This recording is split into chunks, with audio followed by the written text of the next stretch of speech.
आगर मालवा में 12 अगस्त को अवैध शराब की बड़ी खेप जब्त की गई थी। अब पुलिस ने मामले में प्रकरण दर्ज कर लिया है और ड्राइवर को हिरासत में लेकर पूछताछ की जा रही है। मूल रूप से राजस्थान के बाड़मेर जिले का रहने वाला ड्राइवर है। पुलिस ने बताया कि कुल 1004 पेटियां शराब की जब्त की गई हैं, जिसकी कीमत 1,44,00,000 रुपए से भी ज्यादा है। पुलिस ड्राइवर को रिमांड पर लेकर पूरे मामले की तफ्तीश में जुटी हुई है। यह शराब पंजाब से चलकर राजस्थान और मध्य प्रदेश के रास्ते से होकर गुजरात ले जाई जा रही थी। जिस टैंकर में शराब रखी गई थी उसको तस्करी के लिए खास तौर पर डिजाइन किया गया था। पूरे मामले में एसपी विनोद कुमार सिंह से खास बातचीत की। आगर कोतवाली पुलिस के द्वारा कल 12 अगस्त की बात है, सूचना मिली मुखबिर के माध्यम से कि ऐसे एक अवैध एक टैंकर जा रहा है जिसके अंदर अवैध शराब भरी हुई है। उस आधार पर कोतवाली टीआई, सीएसपी साहब, एडिशनल साहब को सबको बताया गया और एक प्लान तैयार किया गया। उस प्लान के तहत जगह जगह हम लोगों ने चेकिंग पॉइंट लगाए थे। तो जब उस ट्रक को यहाँ रोका गया, उस टैंकर को, तो टैंकर में उसको थाने पर लेकर आए और उससे पूछताछ की गई। उस पूछताछ के आधार पर ये तय हो गया कि इसके अंदर शराब है। फिर उसको खोलने का प्रयास किया गया तो उसके अंदर 7 प्रकार के गुप्त उसके अंदर कच्छ बने हुए थे और उन कच्छों के माध्यम से जब सारी शराब की जो पेटियां थीं उनको बाहर निकाल कर देखा गया तो रॉयल स्टेज की करीबन 599 पेटी और रॉयल चैलेंज की 405 पेटी, कुल मिलाकर 1004 पेटियाँ पाई गई। ये अवैध शराब जो है ये चंडीगढ़ के किसी स्थान से लाया गया था और ये गुजरात जा रहा था। इससे विस्तृत पूछताछ की जा रही है कि ये किससे लेकर आया, किस माध्यम से लाया। तो उस पूरे इस चैनल को हम लोग जो है इसको पूरा ट्रैक कर रहे हैं और इसमें अंतिम जो इसके अंदर आरोपी होगा जिसने इनको ये अवैध सामान दिया है उस तक हम लोग पहुँचेंगे। इसमें पकड़ पंजीकृत कर लिया गया है और इसके आधार पर उसका पीआर लेकर अग्रिम कार्रवाई कर। सर, गुजरात ले जा रहे थे, गुजरात में गुजरात पुलिस से मदद लेके अपन कहाँ जाती है तो वहाँ तो बंद है सर।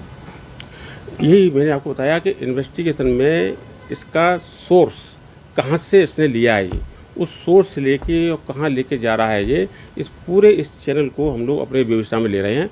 इसलिए इसको जो है इसका पीआर लेंगे और पीआर के बाद में इसको विरोध कार्रवाई करेंगे। अभी तक जो कार्रवाई हुई उसमें मतलब किस तरह की राशि सामने है कि बाजार मूल्य लगभग कितना होगा इसका, और जो है कि आपकी गिरफ्त में कौन कौन लोग अभी तक है? अभी तो जो जिसके पोजीशन से ये जब्त यानी हुआ है वो इसका ड्राइवर है रघुवीर सिंह, उसको गिरफ्तार किया गया है।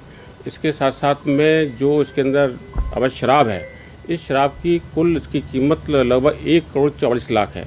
यानी कि जैसे देखेंगे कि इसका जो भी इसका मूल्य है उस मूल्य में जो उसके मतलब जानकारी ली गई तो इसका जो वैल्यू है वो 1,44,00,000 समथिंग है और करीब 60 लाख का ट्रक है। इस प्रकार से 2,04,00,000 जो है वो टोटल इसमें जो है जब्त किया गया है। तो जो कंटेनर है उसकी बनावट को लेकर कोई खास तौर पे क्या नोटिस किया गया है? नोटिस ये किया गया है कि ये टोटली सील्ड था, बंद था। इसके अंदर उन्होंने जो पेटियों को रखा उसके बाद में उसके सभी को जो सील्ड कर दिया गया, तो जब इसको खोलने का हम लोगों ने प्रयास किया तो उस सेक्शन को मतलब काट के उसको विंडो बना के तब पूरी सामग्री को बाहर निकाली गई है। इस प्रकार से इन्होंने इसको जैसे आप कह सकते हो, जैसे आपने कुछ इसमें दिया वो लिखा हुआ है कि पुष्पा फिल्म के जो थी उसमें किस प्रकार से इसमें इस्तेमाल किया गया है, तो ऐसे ही इन जो कह सकते हैं कि अवैध इस व्यापार के लिए इनके द्वारा ऐसे सेक्शन बनाए गए हैं। नंबर भी 2 तरह के आ रहे हैं सर। बाहर के जो टैंकर की लेयर है उसमें नंबर वो अलग है, अंदर की जो एडिबल टैंकर की लेयर अलग है। तो वो 2 नंबर ट्रेस कर पाएँ क्या, कौन सा वास्तविक है इस टैंकर का या है भी अलग? वो सारे के सारे जो उसके रजिस्ट्रेशन की जो उसके डॉक्यूमेंट हैं वो प्लस जो नंबर प्लेट की जो दोनों डिफरेंस है अलग अलग हैं। इस संबंध में हम लोग विवेचना कर रहे हैं और निश्चित तौर पे किस प्रकार से उनके द्वारा इसमें इस्तेमाल किया गया है, कौन कौन से लास्ट को उसको ब्रेक किया गया है, उस सारी चीज़ों को इसका समावेश किया जाएगा। अभी तक कुछ सामने नहीं आया कि ट्रक आखिर ये नंबर ओरिजिनल है या फर्जी? अंडर द इन्वेस्टिगेशन पार्ट है ये सारे तथ्य जो है वो हम लोग उसको देख रहे हैं और मैंने एक टीम का गठन भी कर दिया इसमें कि पूरे इस मामले को देखेगा। सर, ये सेफ पैसेज रहा है, अगर कोई पहली बार नहीं हो रहा है कि मतलब इस तरह से अभी शराब आप लोगों ने पड़ी, मतलब एक सेफ पैसेज रहा था, क्यों ऐसा है कि बार बार इसी रास्ते से ही ये होके गुजर रही है? क्या कहीं ना कहीं एक अंदरूनी सोर्स कहीं लीक हो रहा है आपका या कोई फेवर मिल रहा है? नो, ये एक नेशनल हाईवे है और नेशनल हाईवे से सैकड़ों हजारों गाड़ियाँ प्रतिदिन यहाँ से जाती हैं। हम लोगों का यहाँ मुख्य तंत्र एक्टिव है, एक्टिवेट है, हर चीज़ को हम लोग बारीकी देखते हैं। आपने देखा होगा कि पिछले साल भी हम लोगों ने कई इस प्रकार के वाहनों को पकड़ा है, सीज किया है। तो ऐसा नहीं कह सकते कि ये कोई एक सेफ पैसे वो है, ये जो रूट है, ये एक मैंने मार्ग है, नेशनल जो है एक आपका हाईवे है, सब गाड़ी आती हैं। तो जब भी, और चूँकि हमारा मुख्य तंत्र एक्टिव है, इस कारण से हमको लगातार इसमें सफलता मिलती है। लेकिन सर जो तरीका है, जिस तरह के तरीके बार बार पिछले 5-6 बार का अगर देख ले शराब जब्ती के मामले, जिस तरीके के जो अलग अलग कंटेनर को डिजाइन करके और एक ही मार्ग पर अगर जब्ती हो रही तो कहीं की सवाल तो आता है सर। नहीं, सवाल आपका ये कहने का है कि इसमें किस प्रकार से इसमें लीक अगर लीक होता तो ये भी नहीं पकड़ में आता। भाई मुखबिर प्लस हमारा काम करने का तरीका, हमारी जो चेकिंग पॉइंट पर हमारी मुस्तैदी, इन्हीं सब के कारण से इस प्रकार के अपराधी पकड़े जाते हैं और जो लगातार पकड़े जाएंगे।